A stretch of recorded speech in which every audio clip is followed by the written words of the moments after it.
niveau de protection. La situation en Égypte, deux informations importantes aujourd'hui. Sur le terrain, d'abord, où les violences se poursuivent. Une attaque dans le nord du Sinaï a fait 24 victimes. Il s'agit de policiers. Attentat imputé aux djihadistes, alors que dans le même temps, 37 détenus islamistes ont été tués en moins de 24 heures dans des circonstances troubles. Et au même moment, côté diplomatie cette fois, c'est l'autre information du jour, une réunion européenne s'est tenue tout à l'heure à Bruxelles et un sommet est prévu mercredi. Bonsoir David Doucan, vous êtes sur place. Vous avez suivi les derniers développements pour nous.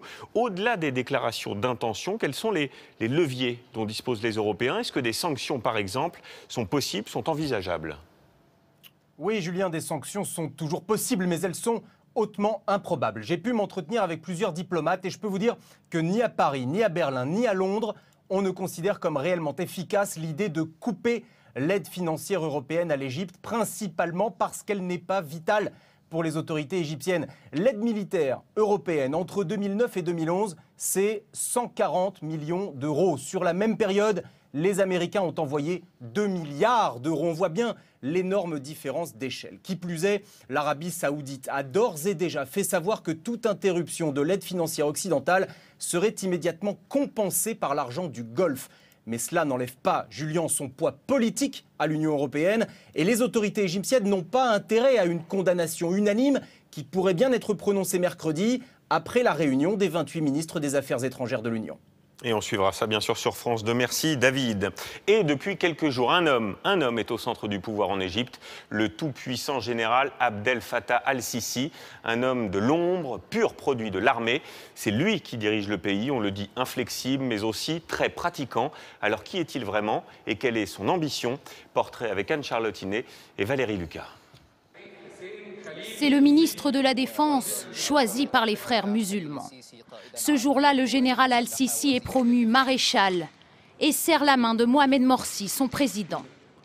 12 mois plus tard, c'est lui qui réprime dans le sang les manifestations de soutien à Morsi, destitué et emprisonné. Dans la rue, les anti-Morsi ne s'y sont pas trompés. Les portraits du maréchal al-Sisi côtoient ceux du père de la nation égyptienne, le colonel Nasser. Pour eux, c'est un héros. Les frères musulmans croyaient avoir un allié. Ils découvrent un adversaire redoutable qui se pose en protecteur du peuple. Je vous jure devant Dieu que l'honneur de protéger la volonté et la liberté du peuple est pour moi personnellement bien plus important que de gouverner l'Égypte.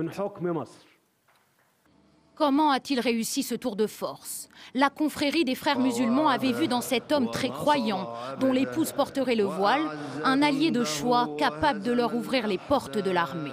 C'était un mauvais calcul. Le général Sisi s'est avéré un pur produit de l'armée qui défendait la vision et les intérêts de l'armée et non pas de la confrérie. La confrérie voulait faire de l'Égypte un califat et imposer la charia, alors que l'armée voudrait un régime nationaliste et non pas islamiste. Ce fils de commerçant du Caire qui a étudié en Grande-Bretagne et aux États-Unis incarne donc aujourd'hui ce nationalisme auquel semble adhérer une majorité d'Égyptiens. Une image toujours à l'étranger.